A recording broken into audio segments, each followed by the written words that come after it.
Hello বন্ধুরা, রাত 11টা বাজে। আমি এখন আমার বাচ্চা ছেলে এই মাত্র ঘুম থেকে একটু আগে উঠলো। তো আমি এখন ছেলেকে তেল মালিশ করছি। 3 টাইম বাচ্চাকে তেল মালিশ করা খুবই জরুরি। তো সকালবেলা একবারে সকালে ঘুম থেকে ওঠার পর একবার তেল মালিশ করে দেওয়া উচিত। তারপরে স্নান করার আগে আর রাত্রে শুতে যাওয়ার সময়। এতে বাচ্চার ঠান্ডা খুব একটা লাগে না। আর তেলটা যেন সরষের তেল হয়, এগুলো আমিও সরষের তেলেই মালিশ করছি। আর যেহেতু বাচ্চা এসিতে থাকে, ও ছোটোবেলা থেকে এসি অসুখ হয়ে আছে, তাই কোনো অসুবিধা সেরকম হয় না। ও ফ্যান চালালে একটু সমস্যা হয়। তো এসি ফ্যান একসাথে দুটো দিই না, যে কোনো একটাই চালানো হয় এসি না ফ্যান। তো তাতে ঠান্ডাটা একটু কমই লাগে। এসি ফ্যান একসাথে না দিলেই ঠান্ডাটা কম লাগে বাচ্চা। তো আমি ভালো করে হাতে পায়ে আমি প্রথম মাখিয়ে দিই ওকে, তারপরে হাতে মাখাই, পেটে প্রায় গোটা শরীরেই আমি তেলটা ভালো করে মাখানো হয়, যাতে তেলটা মাখানোর সময় ভালো করে মালিশ করতে হবে, যাতে তেলটা গায়ের সাথে মিশে যায়, নাহলে চ্যাপচ্যাপ করবে সরষের তেল, বাচ্চারও অসুবিধা হবে। এতে এসিতে থাকলে বাচ্চার স্কিন ড্রাই হবে না, আর বাচ্চার ঠান্ডাও লাগবে না। সেটা খুবই উপকারী এতে। আজকে দেরি হয়ে গেছে, অন্যদিন 9টা 9:30টার মধ্যে তেল মাখিয়ে দিই রাত্রেবেলা যখন জেগে থাকে। আজকে ঘুমিয়ে গেছিলো সন্ধ্যা থেকে, এই একটু আগে উঠেছে। আর রাত জাগবে তো আমাদের ঘুমের 12টা বাজিয়ে। তো সকালবেলা আমার মর্নিং ডিউটি থাকে, তো সেরকমভাবে মাখানো হয় না। যাই হোক, একটু তেল ছাতি দিয়ে পায়ে হাতে নাকে মাখে দিয়ে বেরিয়ে যাই ভোরবেলা। এই স্নান করার টাইমটাও আমি থাকি না বাড়িতে। আমার শাশুড়ি হাজব্যান্ড ওরাই বাচ্চাকে স্নান টান করায়। মর্নিং থাকলে, ইভিনিং থাকলে আমি করে দিয়ে যাই।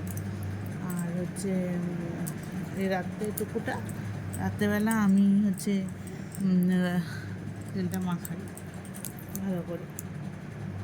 মায়ের হাতে একটা আলাদা বলে না, আলাদা যত্ন মায়ের কাছে, যেমনই হোক না কেন। তো তোমরাও সবাই চেষ্টা করবে বাচ্চাকে 3 টাইম অবশ্যই তেল মালিশ করতে। 14 থেকে একবারে 2 বছর 3 বছর পর্যন্ত কোনো অসুবিধা নেই। সারা জীবনেও অনেকে মাখে তেল। তো তেল মাখার অভ্যেসটা থাকা খুবই ভালো।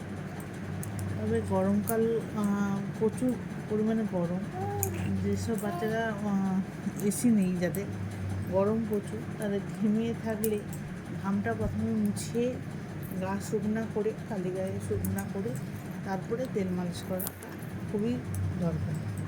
এতে বাচ্চার ঠান্ডাটাও কম লাগবে, আর ঘেমে থাকলে ঠান্ডাটা বেশি লাগবে বাচ্চার। তো লক্ষ্য রাখতে হবে যেন ঘাম গাটা না থাকে।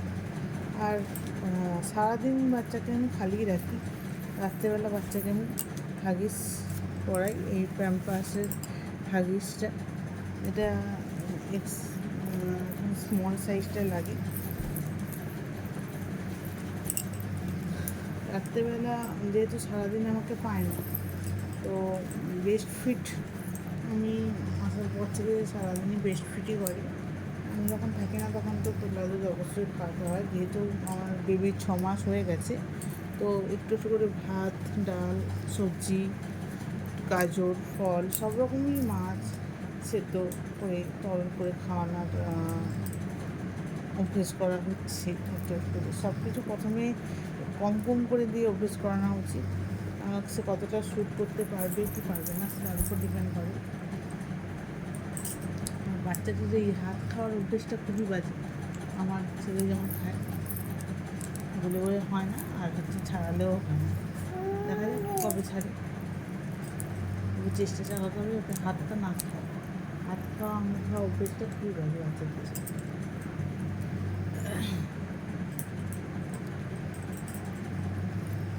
ওকে বন্ধুরা, এটাই তোমাদের সাথে শেয়ার করার কথা দরকার, ইচ্ছা হলো, তো করলাম।